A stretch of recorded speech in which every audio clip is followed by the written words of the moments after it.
আস্তাদ আব্দুল্লাহ এগুলা তো কারো গোলামি করতেছে না, টাকা পয়সা দিলেও কাজ হইতেছে না, ভয়ভীতি দেখায়ও কিছু করা যাইতেছে না, তাইলে এদের কি করা কি? এই শয়তানের দলেও মিটিং করে।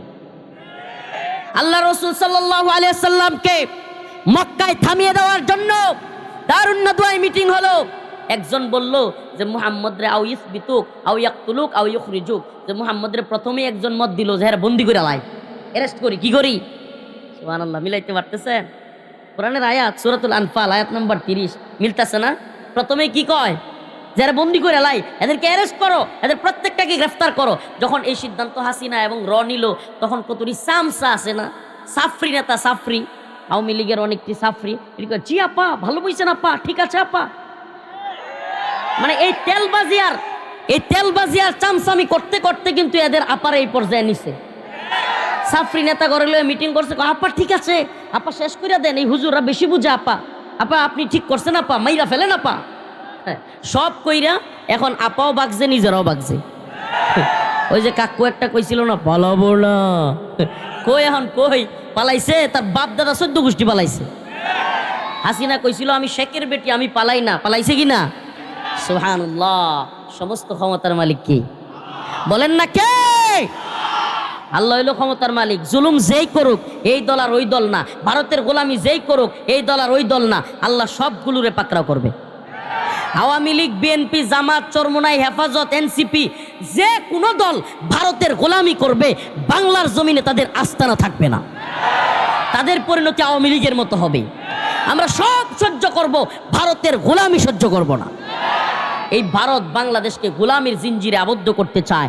তারা চায় যে আলেম ওলামাদেরকে বন্দী করে, ভারত বিরোধীদেরকে হত্যা করে, গুপ্ত হত্যা করে, আলেমদেরকে জেলে ভরে, আলেমদের কণ্ঠরোধ করে, কিংবা যে সমস্ত যুবকেরা কারো গোলামি করে না তাদেরকে হত্যা করে এই দেশটাকে আবারও আওয়ামী লীগের মতো ভারতের গোলামের দেশ বানাইতে চায়। আমরা বলি আমরা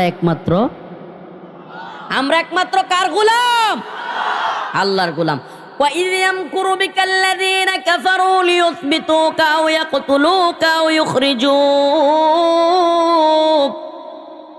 وَيَمْكُرُونَ وَيَمْكُرُ اللَّهُ وَاللَّهُ خَيْرُ الْمَاكِرِينَ। আল্লাহ রাব্বুল আলামিন বলেন, স্মরণ করুন ওই দিনের কথা, আপনি একটু স্মরণ করুন যখন তারা সকলে মিলে পরামর্শ করলো, ষড়যন্ত্র করলো আপনাকে বন্দী করবার জন্য, আপনাকে হত্যা করবার জন্য, আপনাকে দেশ থেকে বের করে দেওয়ার জন্য। ওই দিনটার কথা স্মরণ করুন। একজন মত দিল যে ঠিক আছে তারে বন্দী করো, শয়তান খেপে গেছে গা। ওই যে নজদের মুরব্বী সাইজে আইছে, না না না, মুহাম্মদরে যদি বন্দী করো লাভ নাই, একদিন না একদিন হ্যাঁ বেরোইব, বেরোইয়া তার যত লোক আছে সবগুলারে লইয়া তুম করে মেরে লইব। সুবহানাল্লাহ বলবেন না? শয়তান বেটু দিল। বেটুকে দেয় শয়তান। এই বুটাবুটি, এই সিলমারো ভাই সিলমারো দিয়ে ইসলামের কোনো ফায়দা হইতো না, এগুলো দিয়ে ইসলামের আরো ক্ষতি হইতেছে। এই জন্য আমরা এগুলোর বিরুদ্ধে। প্রিয় ভাইয়েরা আমার, বন্ধুগণ আমার, আপনাদেরকে বলে যাই, ওই যে দারুন নাদওয়ায় কাফিররা পার্লামেন্টে তাদের একটা বৈঠকে বসছিল, ষড়যন্ত্র করতেছিল। আল্লাহ রাসূল সাল্লাল্লাহু আলাইহি সাল্লামকে একজন দাঁড়ায় গেছে, বলতেছে যে মুহাম্মদকে বন্দী করা হোক। তখন শয়তান কি করছে? বেটু মারছে। শয়তান কয় না, এই বাবার আইনো কাজ ঝগড়া করুন না, যে কেন তোর মানুষ কিন্তু মারামারি বালা ফারুন শুনছি আমরা, একটু দয়া করে চুপতা হন। বলতেছে যে বন্দী করো মুহাম্মদকে। শয়তান দাঁড়ায় বেটু দিচ্ছে, না এটা করলে আবার মুহাম্মদ দেয়া যাবো, তোমরা বন্দী একদিন না একদিন মুক্তি পাইবই। সুবহানাল্লাহ। আল্লাহ রাসূল সাল্লাল্লাহু আলাইহি সাল্লাম 3 বছর, কয় বছর? এক কথা কয় না, কয় বছর? 3 বছর শিয়াবে আবু তালিবে আল্লাহ রাসূল সাল্লাল্লাহু আলাইহি সাল্লামকে বন্দী রাখছে, কষ্ট দিছে। রাসূল সাল্লাল্লাহু আলাইহি সাল্লাম ওখানে নামাজ পড়ছে, ওখানে সব কিছু করতে হয়েছে, বের হইতে দেয় নাই। আল্লাহর কি কুদরতটা! সুবহানাল্লাহ। আমরা বাংলাদেশের বেশিরভাগ আলেমের বন্দী জীবন প্রায় 3 বছর। সুবহানাল্লাহ কইতেন না?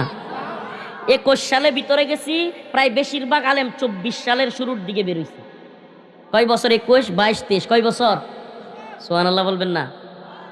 শিয়াবে আবু তালিবে আল্লাহ রাসূল সাল্লাল্লাহু আলাইহি সাল্লামকে কাফের মুশরিকেরা যেমন 3 বছর বন্দী রেখেছিল, এই দেশেও হাসিনা আবু জাহেলের কাজটা করছে। হাসিনা কার কাজ করছে? হাসিনা হইল আমাদের দেশের আবু জাহেল, আমাদের দেশের ফেরাউন।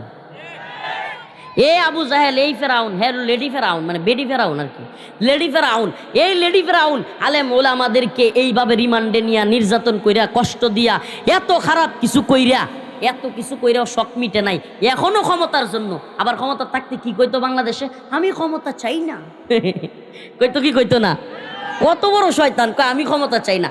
বিদেশে বৈশা এখনো বাংলাদেশের যুবক ছেলেদেরকে, তার সন্তানের চাইতেও ছোট ছেলেদেরকে গুলি কইরা ভারতের বিরুদ্ধে বক্তব্য দেওয়ার কারণে হত্যা করে। এখনো কি কয়, আমি ক্ষমতা চাই, হ্যাঁ বলি ক্ষমতা চাই না। হ্যাঁ রে, এর কথা শুনলে কুত্তাও হাসবে। ক্ষমতার লোভ, এদের এত বেশি ক্ষমতার লোভ, এরা ক্ষমতার লোভে মানুষকে পাখির মতো গুলি করে না। আহা আহা, এই যে ক্ষমতার লোভ, দিন শেষে ৩-৪ বার প্রধানমন্ত্রী হইয়াও তাতে হেলিকপ্টার লইয়া ৪০ মিনিটের বক্তব্য দেওয়ার সময় নাই, ঠুস করে গিয়া ভারত পালানো লাগলো। এর চাইতে বড় বেইজ্জতি আছে? এর চাইতে বড় বেইজ্জতি আছে? সুবহানাল্লাহ। তাইলে এর চাইতে তো আমাদের জিন্দেগিটা অনেক শান্তির। মানুষ আম করে ভালোবাসে, মোহাব্বত করে। ক্ষমতা প্রধানমন্ত্রী হইছি না কি হয়েছে, মানুষ আমাদেরকে মোহাব্বত করে, ভালোবাসে। মানুষের অন্তরে সুবহানাল্লাহ। কারাগারে ছিলাম, আল্লাহু আকবার, আজকে বলতে হয় হাজার হাজার মানুষ নফল রোজা রাখছে, হাজার হাজার মানুষ আমাদের জন্য নফল রোজা রাখিয়া আমাদের জন্য কুরবানি দিয়া দোয়া করছে, তাহাজ্জুদ করে দোয়া করছে। অসংখ্য মানুষ আমাদেরকে কান্না শুরু করতো। সুবহানাল্লাহ। আরেকটা কই কথা আপনারা, আমার মা আমার ডিরেক্ট কয় যে বাবা তুমি বাড়িতে থাকলেও যেই পরিমাণ টেহা আমার দেও নাই, এর চাইতে বেশি তোমার প্রায় 3 বছরের মধ্যে এর চাইতেও বেশি মানুষ তোমার মার এসে টাকা পয়সা দিয়ে হেল্প করছে। এর চাইতে বেশি লক্ষ লক্ষ টাকা মানুষ, কয়েক লক্ষ টাকা মানুষ আমার মায়ের কাছে 5,000 10,000 যেই গেছে। সুবহানাল্লাহ। মনে করেন কেন ধরতে গেছে, আম্মার লাগি ফল টল লয়ে গেছে, বাজার সদাই লয়ে গেছে, 5,000 টাকা লয়ে গেছে, নেত্রকোনাতে গেছে, ময়মনসিংহতে, ওই গাইবান্ধাতে, কুড়িগ্রামতে, বরিশালতে, বিভিন্ন জেলা থেকে। সুবহানাল্লাহ। এই ভালোবাসা এরা জীবনে পাইব? এরা এরা বিরাল জনপ্রিয়তা কয় এক একজন নেতা নেত্রীর, নাউজুবিল্লাহ। অথচ এরা মইরা ফইরা থাকলে কুত্তাও টান দেয় না। সুবহানাল্লাহ। এটা আমরা দেখছি তো। পলায়া গেলে ফাঁসির রায় হয়ে গেছে, একটা আওয়ামী লীগের নেতা কি মরছে আন্দোলন করিয়া? আবার আপা আছি খালি ডাক দেন, শয়তানের দল। ফাঁসির রায় হয়ে গেছে, আল্লামা সাইদি রাহিমাহুল্লাহর ফাঁসির রায় হয়েছে। রায় হয়েছে, খালি ফাঁসি কার্যকর করতে পারে নাই, খালি রায়টা হয়েছে। সারা দেশে প্রায় 100 লোক জীবন দিছে, 100 লোক জীবন দিছে। ফাঁসির রায় কার্যকর করলে ওই দিনই গর্তি একের উল্টে দিত। তাইলে আলেম ওলামাদেরকে মানুষ কি পরিমাণ ভালোবাসে। আম করে গ্রেফতার করছে হাসিনা, কত বড় বাটপার। লকডাউন দিয়া, কি দিয়া, সারা দেশে লকডাউন দিয়া তারপরে আম করে গ্রেফতার করছে। মনে আছে আপনাদের? 21 সালে উমা করোনা নাই, কিছু নাই, সব করোনা গেছে গা, হঠাৎ করে আবার লকডাউন। লকডাউন কেন? এই লকডাউন শাইখুল হাদিস আল্লামা মামুনুল হককে গ্রেফতার করার লকডাউন, এই লকডাউন রফিকুল ইসলাম মাদানীদেরকে গ্রেফতার করার লকডাউন। তাইলে এই যে এত কিছু করলো, এত জুলুম নির্যাতন মানুষের উপর করলো, এখনো যে যুব সমাজকে এভাবে হত্যা করতেছে, এরপরেও কি এদের অন্তরে শান্তি আছে? ক্ষমতার থাইকে অশান্তি ছিল না, ক্ষমতা কখন জায়গা জায়গা, এখনো শান্তি নেই। সুবহানাল্লাহ। অথচ আল্লাহ পাক মুমিনের অন্তরে প্রশান্তি দিয়েছে। আমরা জানি আমরা একদিন মরে যাবো গা, ঠিক আছে, আপনি লোক ফায়ার করতে থাকেন, আল্লাহ যদি হায়াত রাখে মারতে পারবেন না। আল্লাহ যদি আমাদের হায়াত রাখে মারতে পারবেন না। যত কিলার ভাড়া করেন, যত টাকা দেন, রব্বুল আলামিন যদি আমাদের হায়াত রাখে, আমাদের রিজিক যদি রাখে, পৃথিবীর কোনো শক্তি নাই আমাদেরকে হত্যা করে। আর যদি শহীদ হইয়াও যায় আল্লাহর কাছে চলে যাব। আর যদি আল্লাহ গুনাহগাররে মাফ করে দেয় জান্নাতে চলে। সুবহানাল্লাহ। আল্লাহ যদি মাফ করে দেয় কই চলে যাবো গা? কারণ কারণ দুনিয়াতে কাউরে তো খুন করি নাই, কাউরে তো নাউজুবিল্লাহ বেইজ্জতি করি নাই, দর্শন করি নাই, খারাপ কাজ এগুলো করি নাই। এরপরেও যদি কেউ আমাদেরকে হত্যা করে, আমাদেরকে কেউ বন্দি করে, অন্তত আল্লাহ এই কারণে মাফ করতো না? মাফ করবো কি করবো না? এই মাফটাই আল্লাহর কাছে চাই। আল্লাহ যদি এরা আমাদেরকে শহীদ করে দেয়, আল্লাহ আমরা কতটুকুই বা নিরাপত্তা নিতে পারবো? এই যে এক জেলা থেকে আরেক জেলায় যাই, কত দূরের জেলায় সফর করি, রাতের অন্ধকারে, গভীর রাতে, এই জ্বর জঙ্গল দিয়া। আল্লাহ আপনি ছাড়া তো আমাদেরকে হেফাজতকারী আসলে কেউ নাই। এটাই দোয়া। কেন্দ্রবাসী আপনাদের কাছে এই দোয়াটাই চাই যে আপনারা আপনাদের এই সন্তানের জন্য দোয়া করবেন আল্লাহর কাছে, যে এরা যত কিলার বাড়া করুক, যত টাকা পয়সা রেডি করুক, আল্লাহ যেন আমার হেফাজত করে। এইবার শয়তান তো তারে থামাই দিছে। শয়তান কইতেছে না না না, মুহাম্মদরে বন্দি করলে লাভ হইতো না। এবার আরেকজনে কইতেছে ঠিক আছে তাইলে এক কাজ করি, আও ইউখরিজুক, তারে বের করে দেই। যদি তারে আমরা মক্কা থেকে একবারে বের করে দেই আজীবনের লিগা, সে মক্কায় ঢুকতে পারবে না, তাইলেই তো আমাদের সব সমস্যার সমাধান। কারণ মক্কার মধ্যে যদি হ্যাঁ না ঢুকতে পারে তাইলে তো আর আমাদের কেউ আর সে কোনো কিছু করতে পারবে না। আমাদের লোকদের কেউ লাত উজ্জা বা আমাদের দেবদেবী যারা আছে তাদের ধর্ম থেকে অন্য ধর্ম নিতে পারবো না। হ্যাঁ, যদি আমরা বাংলাদেশ থেকে হুজুরে বাইর করে দেই তাইলেই তো আর আমরা শেখ মুজিবের পূজা ঠিক মতো চলবো। মিলাইতেছেন? পূজা শুরু হয়েছিল বুঝলে গেছেন আপনারা? 16 ডিসেম্বর আসলে শেখ মুজিবের পূজাটি মনে আছে আপনারা? ওই একদিন মনে আছে হঠাৎ কইরা ওই যে 16 ডিসেম্বরে আপনারা ভুলিয়া যান আপনারা, খালি আমার তো মনে থাকে ওই যে এয়ারপোর্টের মধ্যে হঠাৎ কইরা আত্মা নামতাছিল, আত্মা বিমানতে আইসো আল্লাহ। এটা কি পূজা না? এই মৃত মানুষের আত্মা কবর থেকে বিমান থেকে নামতাছে, এটা একটা পূজা না? এই 16 ডিসেম্বর আসতে এখনো স্পষ্ট মনে আছে সিলেট সহ কয়েক জায়গায় ছবি টাঙাইয়া ওই ছবির গলায় শেখ মুজিবের মালা দিয়া তারপরে ছোট ছোট মেয়েরা কপাল লাগায় লাগায় চুমা দিচ্ছিল। সার্চ দেন ইউটিউবে, এখনো ভিডিও আছে। এগুলা কি পূজা না? উরি বাবা, সেনাবাহিনীর বুকের মধ্যে বল্টু, RAB, BGB, BDR, police, DB সকল বাহিনীর এখানে 16 ডিসেম্বর কিংবা এই ডিসেম্বর মাস আসলে এখানে এত বড় একটা বল্টু লাগাইতে হবে, আর এই বল্টুর মধ্যে কল্লা থাকবে শেখ মুজিবের। আমি তো মাঝে মাঝে বলি যেই ভাও শুরু হয়েছিল আল্লাহ না করুক আসলেই যদি 2041 পর্যন্ত থাকতার তো বক্তার রইল বল্টু লাগাইলেন। যেমনে ওয়াজ মাহফিলের অনুমতি চাওয়া শুরু হয়েছিল, অনুমতি ছাড়া ওরে বাবা রে বাবা, 5 বার ইউনুর কাছে যাও, 10 বার ওসির কাছে যাও, এলাকার ছাত্রী নেতা এখন না এই বক্তা আমার নেত্রীর বিরুদ্ধে কথা কয়। যেই ভাও শুরু হয়েছিল মনে আছে আপনাদের? না ভুলে গেছিলেন? এই সাফরি লঙ্গি সিরা নেতাগুলো এখন কই? এই সাফরিগুলো মাহফিলে এসা একটা ভাব লইয়া দেখা যাইতো যে ইমাম সাহেব হারে বেচারা দৌড়তাছে, হাইরে মাহফিল কমিটির সভাপতি বেচারা দৌড়তাছে, তোর বাবা হেসছে বড় নেতা নাই, হ্যাঁ অমুক বক্তা আনবেন না, তমুক বক্তা আনবেন না। আমার একটা ছিল নেত্রকোনা সদরে স্বেচ্ছাসেবক লীগের না কি লীগের নেতা জানি না আমরা রে, ওমি নাকি ওবি নাকি এরকম, শুভ্র নাকি এরকম একটা আসিল নেত্রকোনা সদরের। হ্যাঁ কয় আমি বলি 15 মিনিটের উপরে বক্তব্য দিতে পারবো না। আবার নেত্রকোনা শহরে বয়ান দিব, কি বয়ান দিব এটা নাকি আগে 15 মিনিট কি কথা কম এটা তারে আগে কইতি। অমিত খান শুভ্র নাকি একটা আছে, হ্যাঁ নেত্রকোনা স্বেচ্ছাসেবক লীগের নেতা ছিল। এখন কই তো জানেনি, হয় পলাইছে ভারত আর নাইলে তো আছে জানো, এছাড়া তো আর জায়গা নাই। তো এই যে হালত চিন্তা করছেন আপনি, একটা ইসলামিক মাহফিলে কোরআনের কথা বলবে, ভাই আপনাদের কি কিন্তু আমরা সেটা কথা বলবো। আপনি মনে করেন কোনো ব্যক্তি আমার বিরুদ্ধে কথাই বলল, তার মতটা আমার গ্রহণ করার দরকার নেই, কিন্তু আমি তার জবান বন্ধ করে দিব, এটা কোনো কথা? এটা কোনো কথা হইতে পারে? আরে ভাই দুনিয়াতে যদি দ্বিমত না থাকে, সবাই যদি একমত হইতো তাহলে এতগুলো কালার লইলে সাদা কালা লাল নীল হলুদ মানে বেগুনি কালারের অভাব আছে? আমরা যদি সবাইরে কোন যে না বাংলাদেশে সবাইকে কালো কালার পছন্দ করতে হবে, আমার পিতা মারা গেছে সবাইকে কালো পড়তে হবে, এই নিয়ম যদি করেন এটা কি হইল? এটাকেই বলে স্বৈরাচারী কায়দা। ভিন্নমত থাকবে, কারো আপনার বাবের ভালো লাগবে না, কারো আপনার দলকে ভালো লাগবে না, কারো আপনার কাজকে ভালো লাগবে না। আরে ভাই আমি যে কথা বলতেছি আজকের আমার এই কথাগুলি কি সবার ভালো লাগতেছে? সবার কিন্তু ভালো লাগতেছে না, কারো কারো গায়ে লাগতেছে। গায়েও যদি লাগে তার কাজ কি? তার কাজ হলো যে ঠিক আছে আমার ভালো লাগে নাই, আমি এটা মানি না, নাকি? এখন যদি সে এসে হুজুর এটা বন্ধ করেন, আপনার ঠোঁটে লিপস্টিক মেরে দিব, আপনার ঠোঁট সেলাই করে দিব। সুবহানাল্লাহ। আল্লাহ কই তোরা হুজুরদের ঠুটে ইয়া মারতে গেছিস, তোদের নেত্রীর জবান আল্লাহ এমন বন্ধ করছে, যখন পালায় যায় না তখন সেনাপ্রধানরে কইছিল আমি একটু 40 মিনিটের একটু বয়ান জাতির উদ্দেশ্যে দিতে চাই। এটা বলছিল কিন্তু ওই যে কয় না বয়ানের শুরুতে দেখতেন না যে আমার কি কয় পরিবার হারানোর বেদনা, মানে এটা বললেই শুরু করতো। কিন্তু এই বক্তব্যটা কাইন্দা কাইন্দা শুরু করতে চাইছিল, সেনাপ্রধান কয় দরকার নাই, আমনের বক্তব্য দিতে গেলে 40 মিনিটের মধ্যে লক্ষ লক্ষ পোলাপান আমনের গণভবনে ঢুইকিয়া একেবারে আমনের নক্কের নিচে লয়ে যাবো, সিমরায় লয়ে যাবো, তাড়াতাড়ি ভাগেন, 40 মিনিট সময় নাই। সুবহানাল্লাহ। আল্লাহ যেন প্রমাণ করতে চাইলেন, আল্লাহ পাক যেন দেখায়া দিলেন, ও হাসিনা তুমি বাংলাদেশে আলেমদের জবান বন্ধ করতে চাইছিলা, আমি তোমার জবান বন্ধ করে দিয়েছি।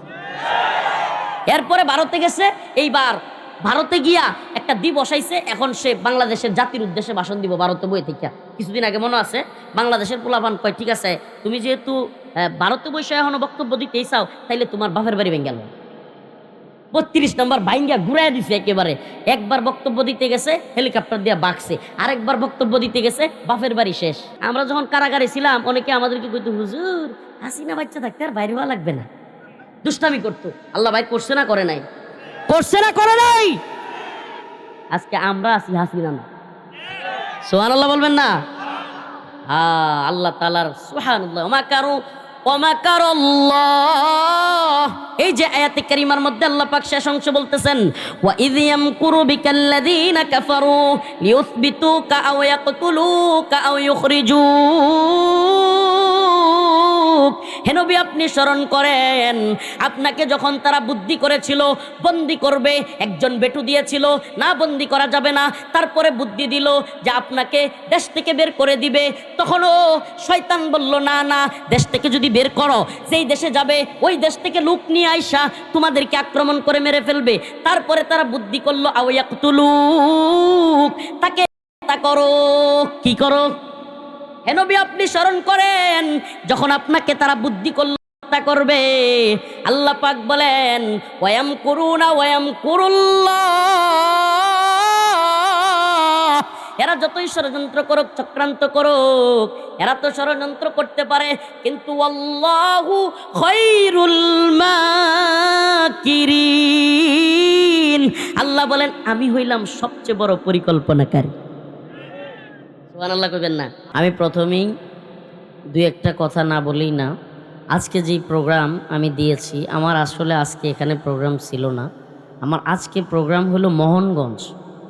তো আমাদের প্রিয় ভাই হাফেজ কারি আব্দুল্লাহ আল মারুফ, উনি অনেক দাবি দাওয়া জানাচ্ছেন যে ভাই আমার একটা প্রোগ্রাম দেন।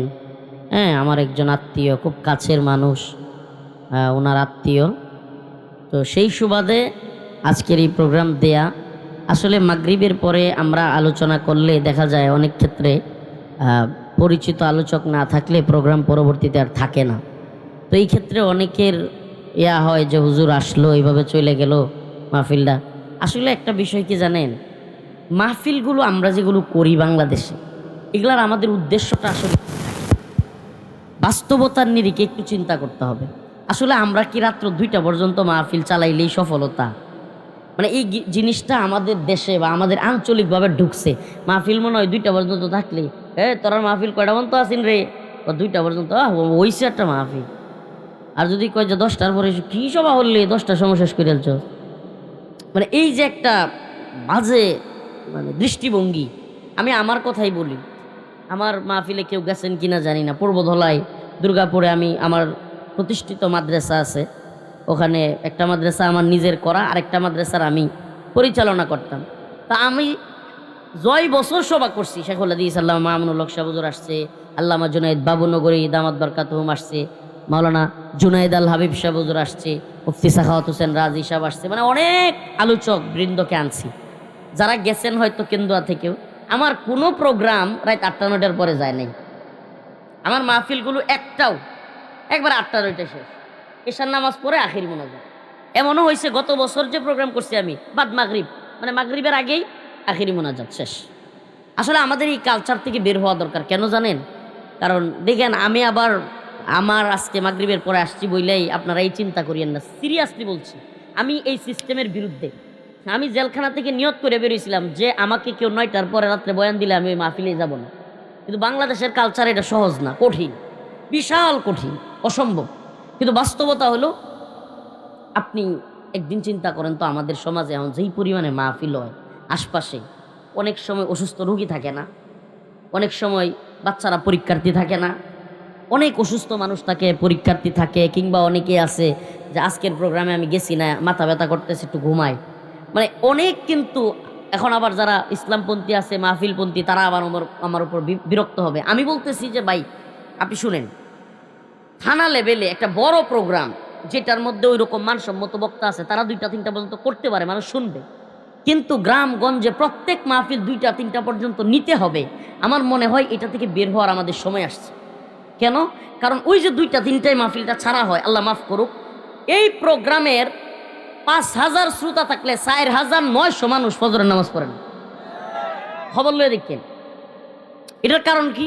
কারণ হলো এই যে 2টার সময় গিয়া ঘুমায়, অন্যান্য দিন তো এত দেরিতে ওরা ঘুমায় না। আল্লাহ মাফ করো কথাটা, যারা নামাজ পড়তো, যারা পড়তো না এরা তো পড়েই না, ওই দিনও পড়ে না, অন্য দিনও পড়ে না, যারা নামাজ পড়তো 2টা 3টায় বের হওয়ার কারণে ওই মানুষদেরও কারো কারো নামাজ মিস হয়। এই জন্য আমাদের এই কালচার থেকে বের হয়ে আসতে হবে। আমাদের একটা জিনিস চিন্তা করতে হবে যে আচ্ছা আমাদের মাহফিলে আসার উদ্দেশ্যটা কি? আমাদের মাহফিলে আসার উদ্দেশ্য যদি হয় হুজুরের আলোচনা শোনা হেদায়েতের জন্য, কথাটা বুঝেন, যে হুজুর কোরআন সুন্নাহ থেকে কথাগুলো বলবে, আমি আমলের নিয়তে শুনবো, হেদায়েতের নিয়তে শুনবো, এই যদি হয় আমার উদ্দেশ্য, আচ্ছা তাহলে মাগরিবের পরে শুনলে সমস্যা কি? আসরের পরে শুনলে সমস্যা কি?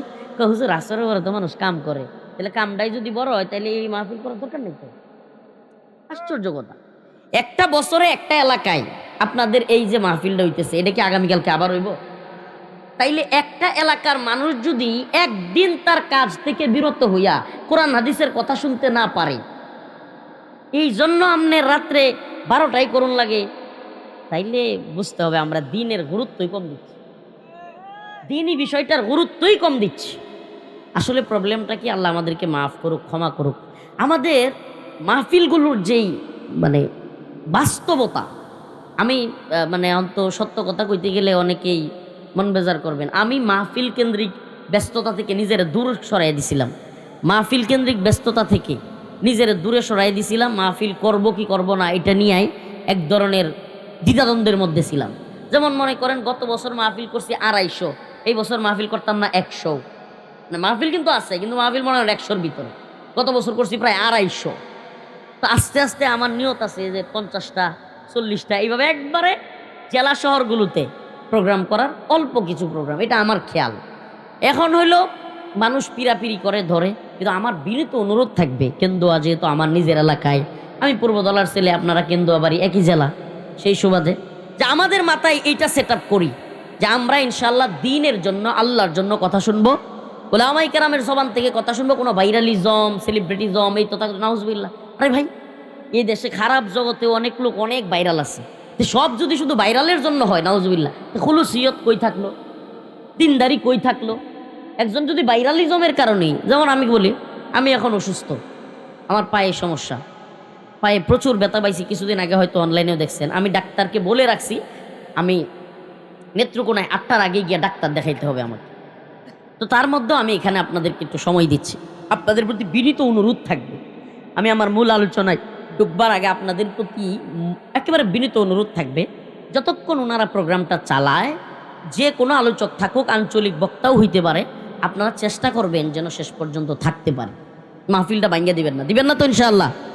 চেষ্টা করবেন। দেখেন, আমি রফিকুল ইসলাম মাদানী বললেই নাউজুবিল্লাহ মানে আমার কথাটাই উজনি হবে কিংবা ভালো হবে, আমলি হবে, হ্যাঁ আপনার উপকার হবে, বিষয়টা এমন না। কার মুখ থেকে কখন কোন কথাটা উপকারী বের হয় সেটা আল্লাহ ভালো জানে। এই জন্য অনেক বুজুর্গ আলেম যাদেরকে আমরা চিনি না, জানি না, তাদের কথাও শুনতে চাই না, ভাইরাল না, কিন্তু দেখা গেছে অনেক সময় মুরব্বীদের 1-2টা কথার তাসির এত বেশি যে মানুষের জিন্দেগি পরিবর্তন হয়ে যায়। আল্লাহ তাআলা বুঝার এবং আমল করার তৌফিক দান করুক। কষ্ট পাইছেন? বাস্তবতাগুলো বলে নিলাম।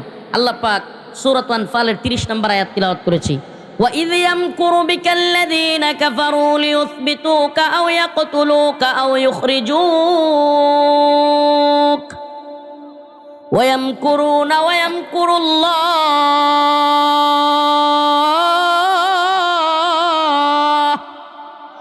وَاللَّهُ خَيْرُ الْمَاكِرِينَ। আল্লাহ রাব্বুল আলামিন পয়গম্বর সরদারে দো আলম মুহাম্মদ আরবি সাল্লাল্লাহু আলাইহি ওয়াসাল্লামকে ইশারা করে বলতেছেন, ওয়া ইয ইয়ামকুরু বিকাল্লাযীনা কাফারু, স্মরণ করুন যখন কাফেররা আপনাকে মনস্থির করেছিল, ষড়যন্ত্র করেছিল। ওয়া ইয ইয়ামকুরু বিকাল্লাযীনা কাফারু লিয়ুসবিতুক আও ইয়াকতুলুক আও ইউখরিজুক। কাফেররা, মুশরিকরা মনস্থির করেছিল, ষড়যন্ত্র করেছিল, পরিকল্পনা করেছিল। কি ষড়যন্ত্র করেছিল? কাফেররা চক্রান্ত করেছিল আপনাকে বন্দী করবে, আও ইয়াকতুলুক কিংবা আপনাকে হত্যা করবে, আও ইউখরিজুক কিংবা আপনাকে আপনার এলাকা থেকে বের করে দিবে। আজকের দুনিয়ার জিন্দিগির সাথে আসেন একটু এই আয়াতটা মিলাই। সুবহানাল্লাহ। আজকে দুপুরবেলায় মানে আমি তো বেশিরভাগ ফজরের নামাজ পড়ে ঘুমাই, দেখা যায় প্রোগ্রাম করি রাত্রে, ফজরের নামাজ পড়ে ঘুমাই, এই 12টা 12:30 পর্যন্ত। ঘুম থেকে উঠছি, মাথায় একটাই চিন্তার পেরেশানি, খুব খারাপ লাগতেছে।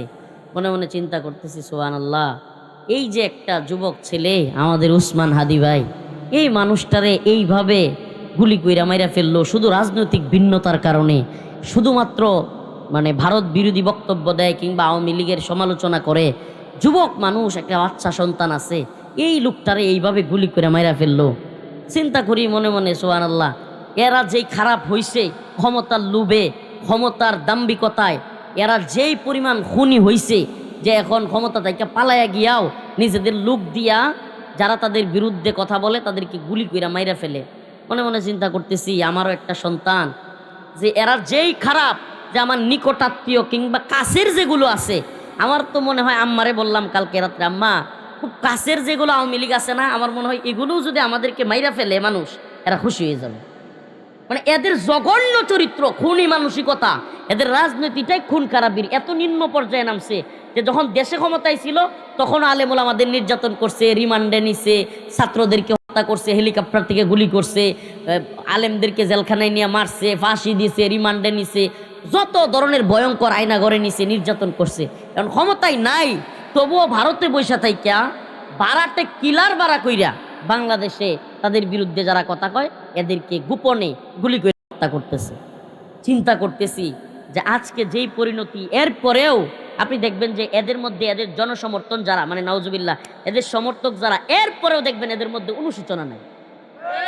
আপনাদেরকে আমি বলি যে আমরা কেন এদের বিষয়ে এত কথা বলি, এদের বিষয়ে কথা বলি এই জন্য যে সুবহানাল্লাহ, মানে কোরআনে যে আল্লাহ বলছে না যে খতামাল্লাহু আলা কুলুবিহিম ওয়া আলা সামইহিম ওয়া আলা আবসারিহিম গিশাওয়া, যে আল্লাহ তাআলা কিছু লোককে কলবের মধ্যে, অন্তরের মধ্যে একবার সিলমোহর মেরে দিছে।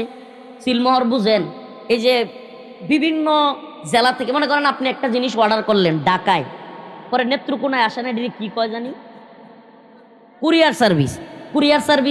কুরিয়ার সার্ভিসে কিন্তু দেখবেন উপরে নিচে সুন্দর করে একবারে মোহর মাইরা দেয়, এই যে সিল মোহর মাইরা দেয়, লিখা আপনার নাম ঠিকানা লিখা, তারপর একটা সিল মাইরা, তারপরে সব দিকে কষ্টে পেঁচায়া, ওইটার থেকে কোনো কিছু আর বের করার সুযোগ থাকে না। ওটার একবারে এইভাবে সব দিক থেকে মুড়াইয়া একবারে কাগজ দিয়ে বাইন্দা মোহর মাইরা দেয়।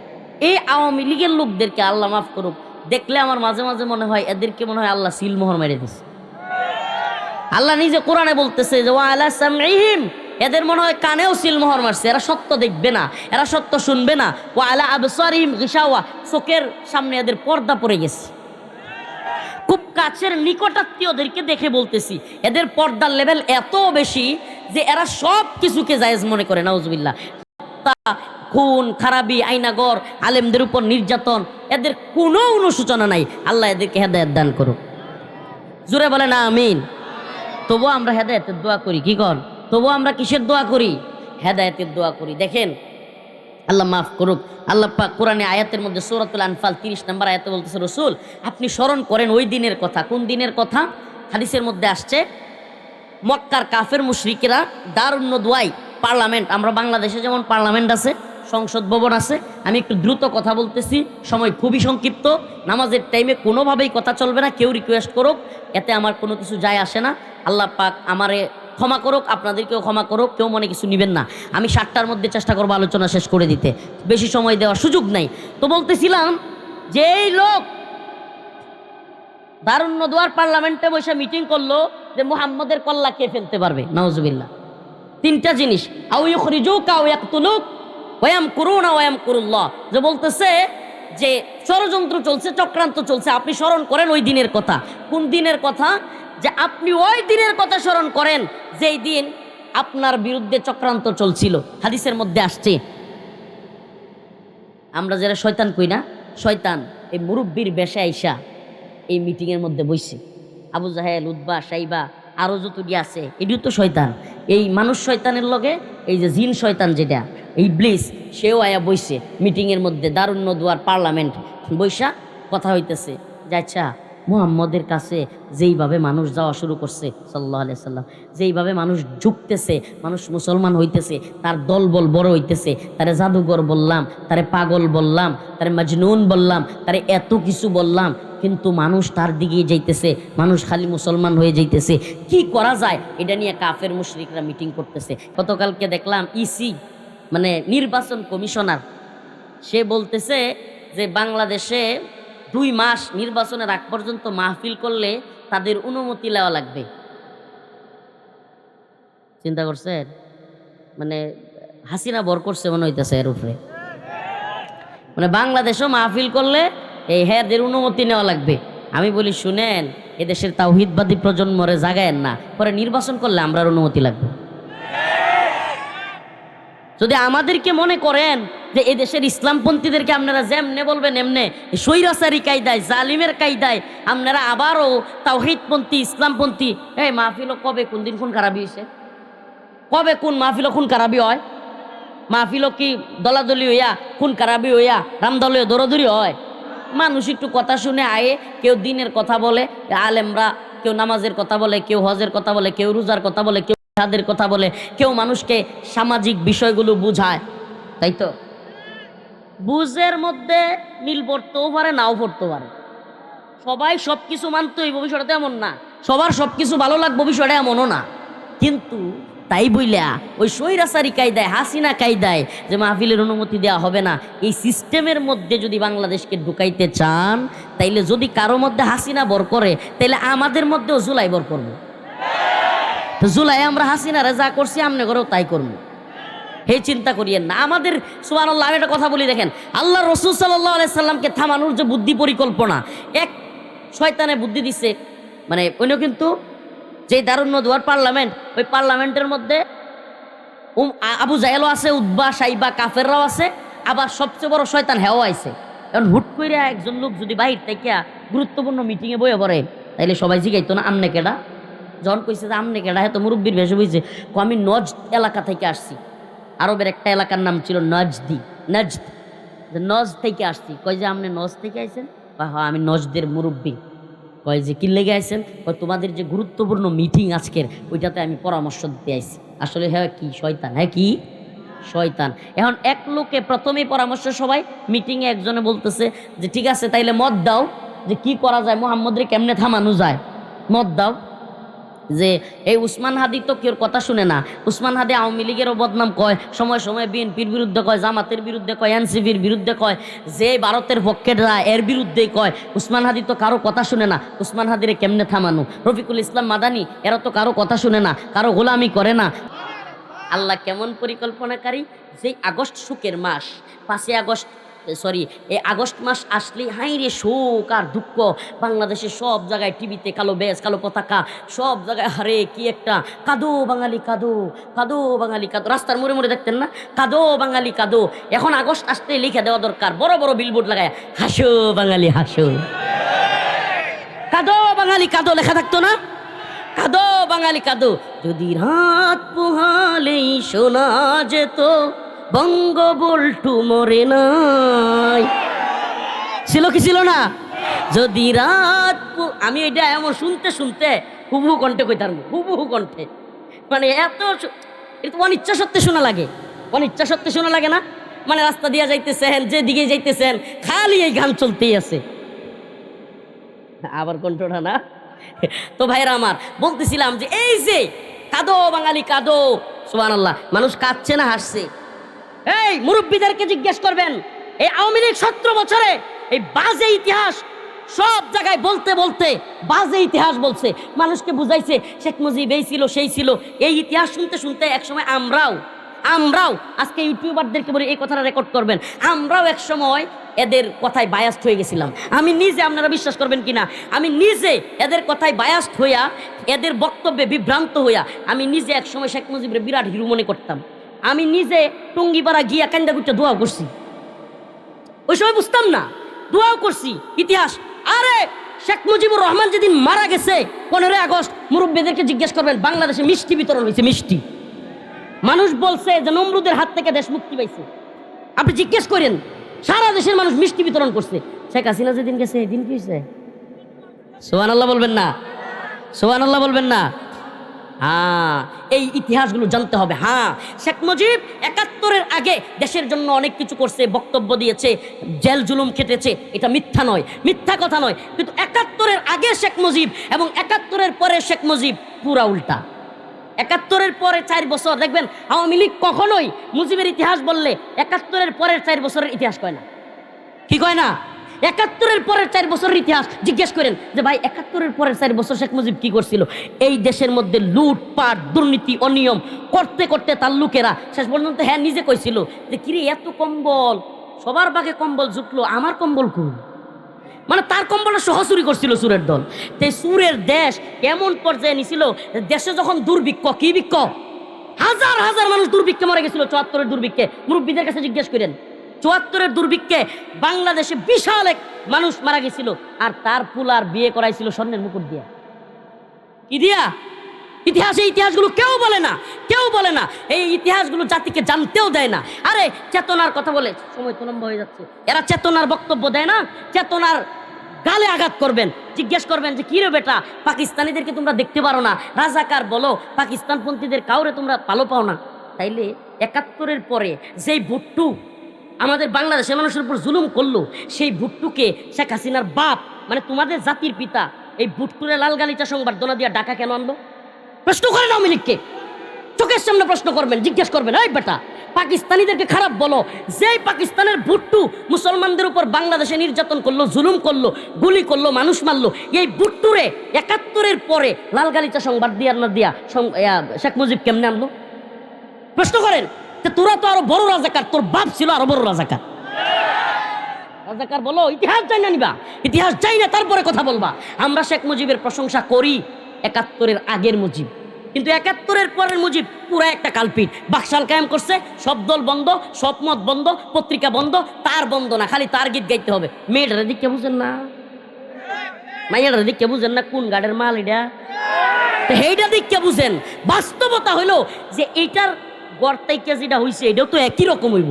তো প্রিয় ভাইরা আমার, বন্ধুগণ আমার, এই জন্য বলছি যুগে যুগে জালেমরা আসবে, যুগে যুগে আলেমদেরকে নির্যাতন করবার জন্য, দায়ীদেরকে নির্যাতন করবার জন্য জালেমরা চেষ্টা করবে। যারা কিনা হকের পথে কথা বলে, আলায়ে কালিমাতুল্লাহর পক্ষে কথা বলে, তাদের উপর জুলুম করার জন্য যুগে যুগে এরকম জালেম আসবে।